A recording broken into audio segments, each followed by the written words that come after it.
Okay, so clown music. That's what we're doing today. Clown music isn't always what you think it's going to be. Sometimes it's not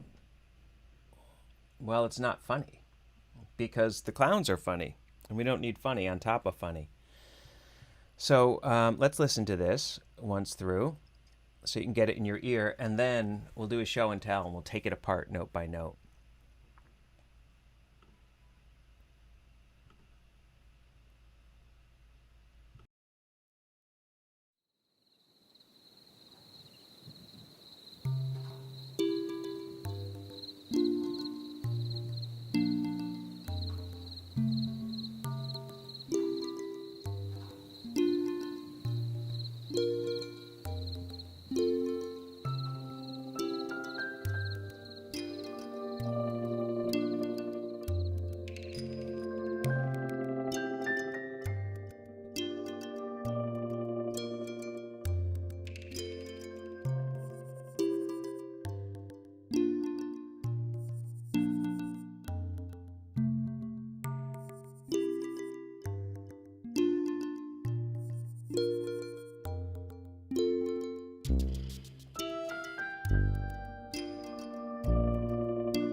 All right, so that's just a quick first listen to set the tone.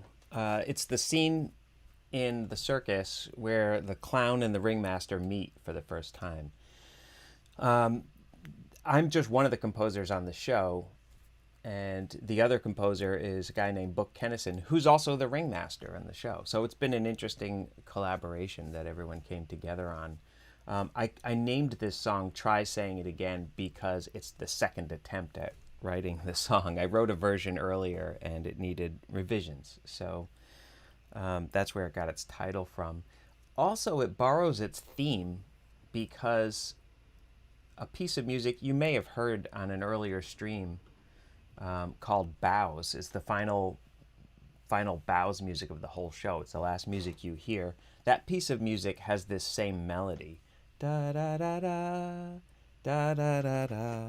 This just the melody part of it is the same, but it's a totally different feel. So here's a little bit of the bows music just to give you a sense of using a theme twice.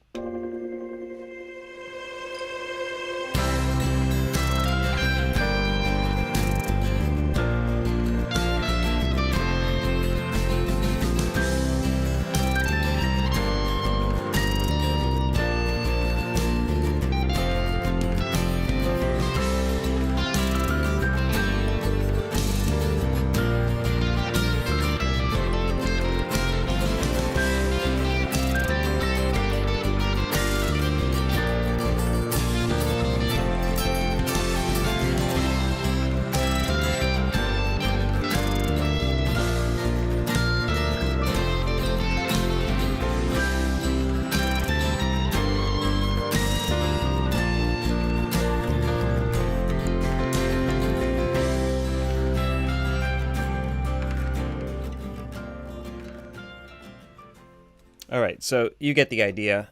The melody is a reused melody, which we do all the time in circuses and in any dramatic context. That's what we did here.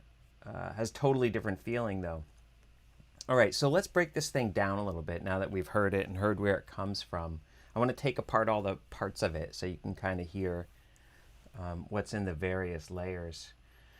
So there is a melody, there are some background sounds and some percussion sounds and some kind of environmental things. You hear this cricket, sort of bed of crickets right at the beginning.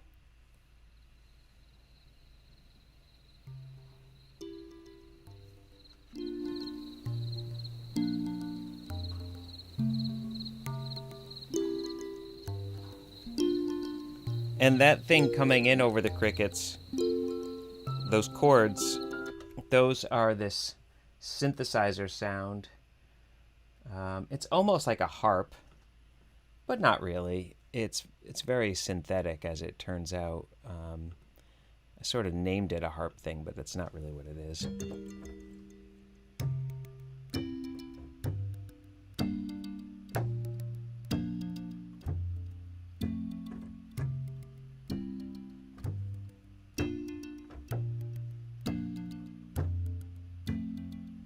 So that's there. That's the first thing you hear in addition to the crickets. It's a simple 4-chord thing. Mostly major chords. And there's this echo to it that gives it a rhythm that isn't there. That I'm not playing all that rhythm. It's just kind of echoing when I play it.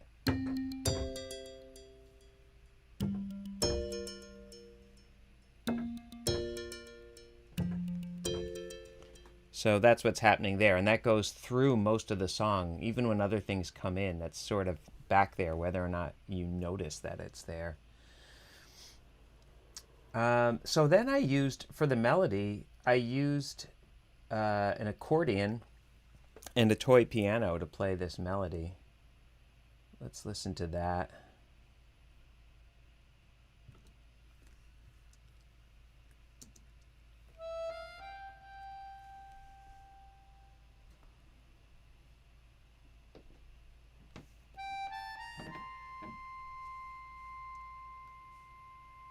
And then later, you hear this toy piano come in.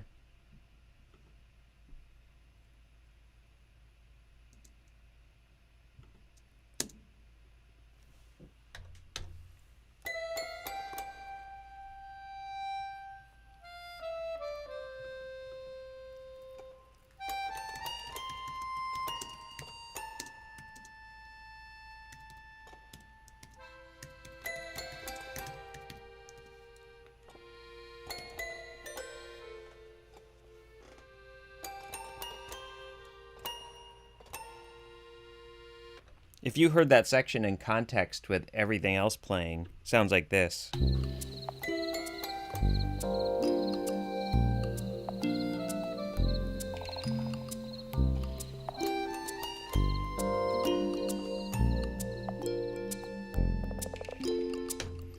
Yeah, so Yolanda was asking for the name of the harp thing. I call it the Rolly harp. It's something I made. All of the synthesizer sounds are sounds that I designed inside the computer. You know, you can, it's like modeling something. It's like virtually modeling something. You can pick materials and the size of the materials and how they interact and behave. So the way that I made the rolly harp sound is I chose a kind of a rubbery material,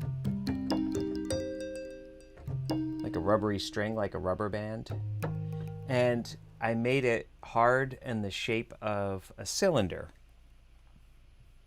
And that the idea that I got for that came from, there's a show called the Blue Man Group, and they play these PVC tubes. They strike the ends of the tubes, and they get these like resonant but clean, like clean tones that don't have a lot of noise in them. And I added some echo to it. So that rolly harp isn't a harp at all. It's totally virtual, and it's modeled in a way that I can choose how it would be if it were in real life, what dimension it would have, and what materials it's made out of. That's totally different than what I'm doing with the toy piano and the accordion. The toy piano and the accordion are just a real toy piano and accordion. So I have this Schoenhut toy piano. It's the toy piano that like all the musicians like.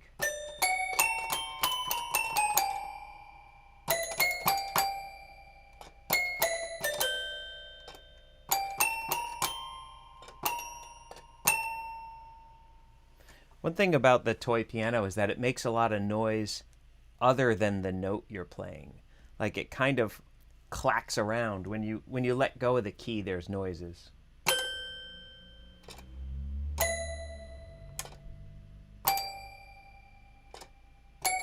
So I like that, and I try to incorporate it. I try to release my hand as in rhythm. I try to actually use the unwanted sounds as wanted sounds in rhythm with the toy piano. And I also play a real accordion in the song to get something alive into it. So, it's got to be sort of breathing. Something has, since the rest of it is so many other electronic instruments. So I have this, which you hear in the song on melody parts. I'm using this single reed setting up here.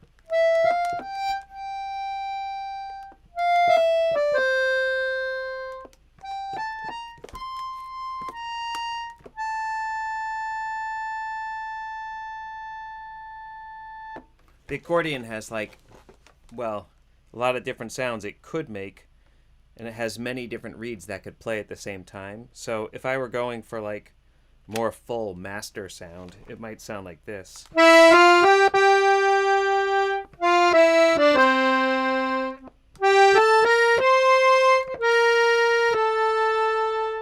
But that calls a lot of attention to itself. And in the song, I just wanted it to be one of many, many layers.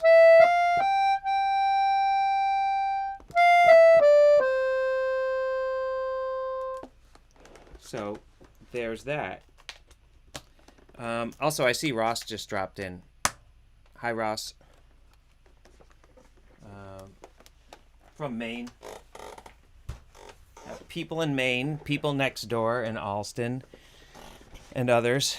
I mean, type into the chat where you're at, if you like. It's a party. Okay, so what the toy piano and the accordion sound like in context is here.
So that section that you just heard, I call it the B section. It's like there's an A section, there's a B section, and the A section repeats a lot. We hear that A section with the melody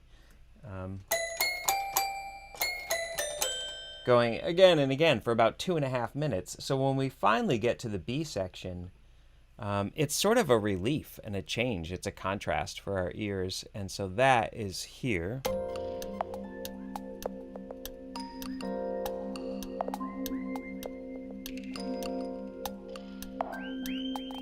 And then when it returns here.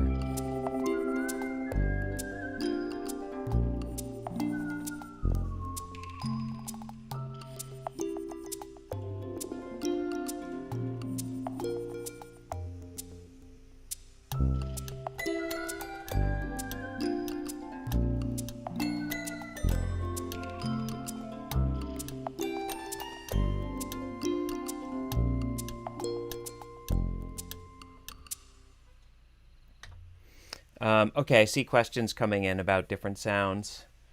So let's find them. There's one that sounds like a whistle. And it is a whistle. Here it is. Let's see if we can get it. Hang on here. Get it so we can see and hear it.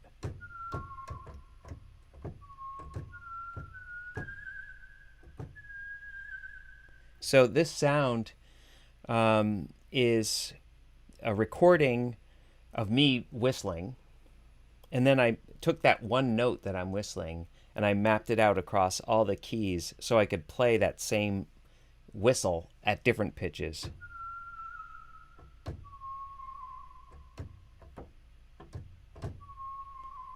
I didn't go too far with it, actually. I only mapped it out for like an octave of range.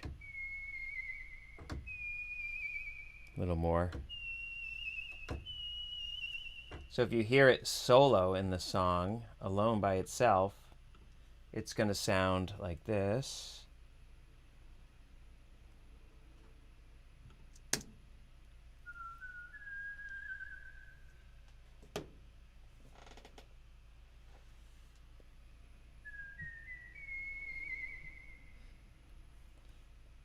And if you put it in context, it sounds like this.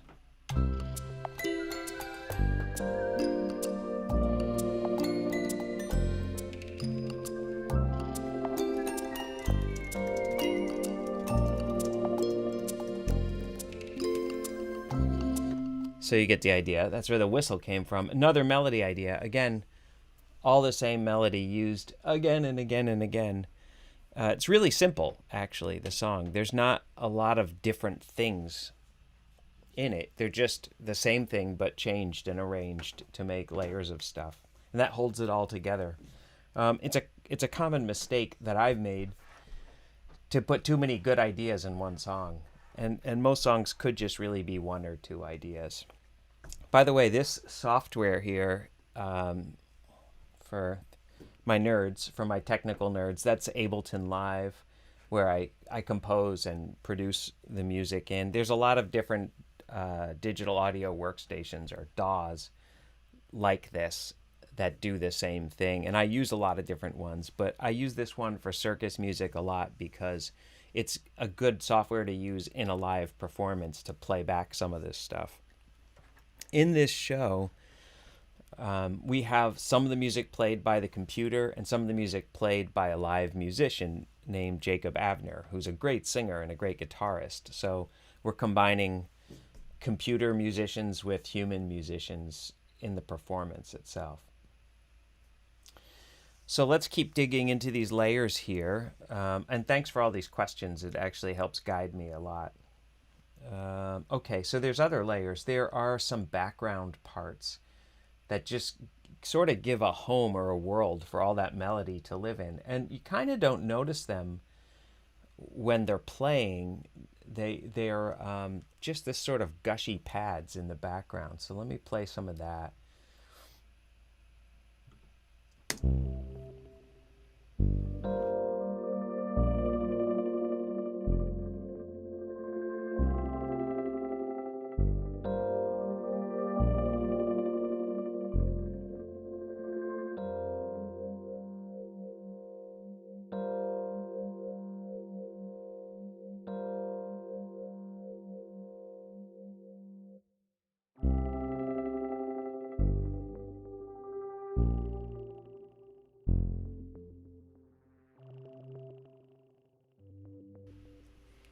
So that is the softest stuff, and it's supposed to be in the background. It's just supposed to hold up the melody and give it a place to be, and not supposed to be noticed that much.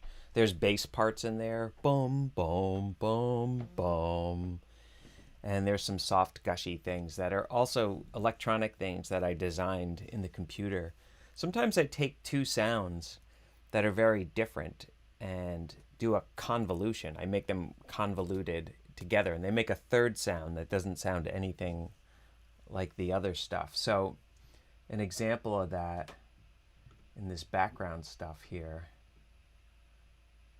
is what I'm calling the vocoder. Let's see if we can get this to make some sound.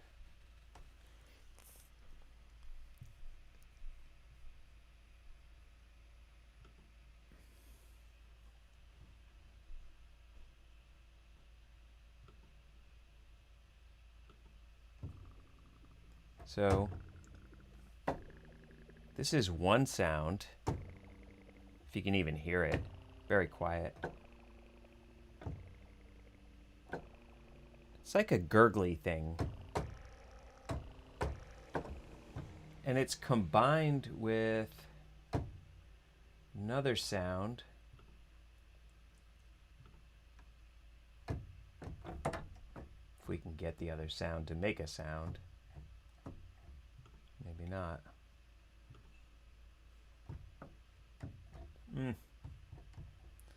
When I put them together, they make a sound. They don't behave independently. So the sound you get is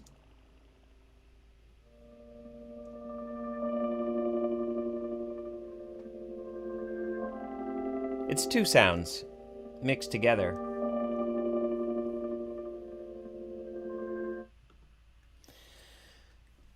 So that's buried in there, and all those background layers, convolutions. And there is percussion sounds too. So let's get a look at what those sound like all by themselves.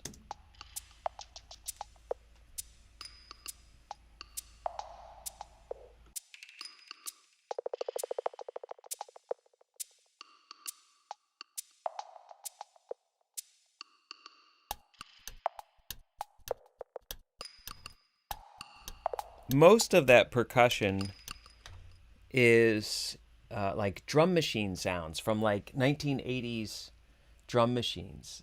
The vast majority of it is that's what you're hearing, samples of old drum machines from the 80s, if you think that's old. But there are some other little bits in woven into the percussion. There is a recording of my toaster in there, which I've gotten in the habit of using because I just like it a lot. Let's see if I can isolate the toaster a little bit. Where is that? You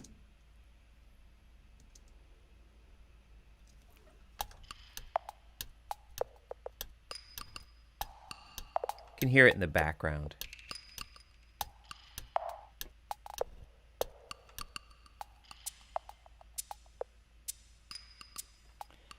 There is, and I don't know how to isolate that. I've got too many things on my screen to begin to isolate where that toaster is.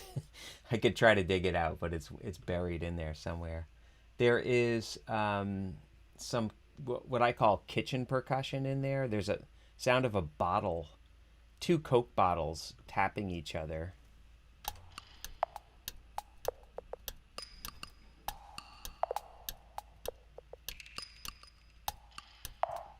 See if I can get this to work.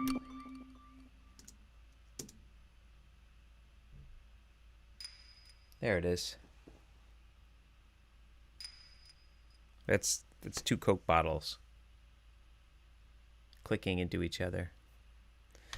Okay, so that's a lot of little detail about the percussion, but it's mostly synthetic and some natural things, which are just things I found around the house, like the Coke bottles. Okay. Any other interesting things? Oh, there is a sound of a scanner. Like a scanner in an office, like a printer scanner thing that I've adjusted to make it sound different. Here's that. You can barely hear it. It sounds like a cricket.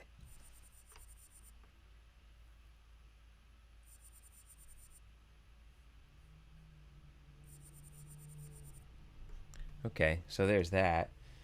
If you can even hear it at all. By the way, thanks Yolanda for the frogs comment. It is a very froggy scene, and actually, the scene in the circus takes place outdoors with the crickets going, and that's why you hear in the beginning I've recorded the crickets.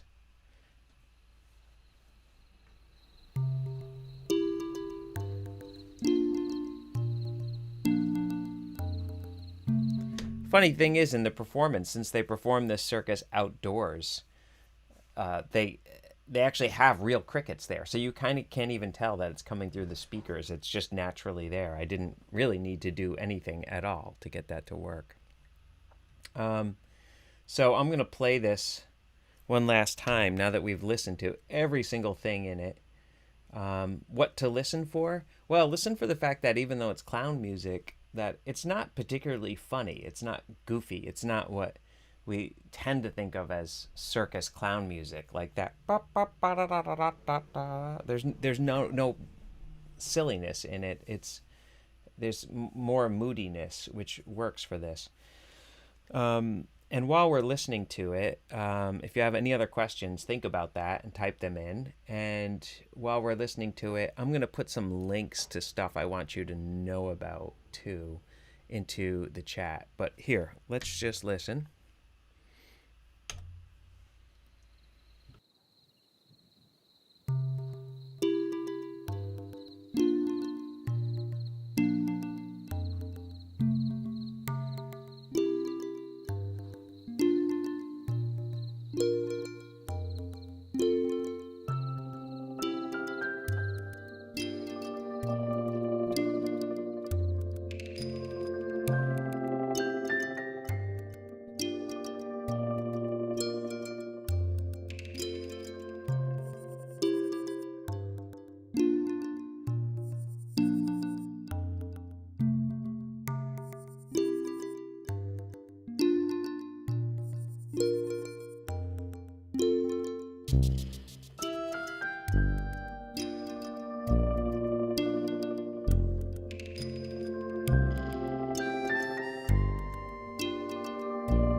Yes. So that's the whole thing beginning to end. Ross, while we were listening, Ross had a really good question about the percussion, and you can see it there in the chat if you're on YouTube. He said, are you thinking of these percussion elements as having tonal quality, like melody, or more simply rhythm? Well, that's a very good question. Um, and, I know what my intention was, but it's interesting that it's even a question. I think that that's actually probably the most important observation, is that maybe it's not clear. Maybe it's really not supposed to be specifically one or the other.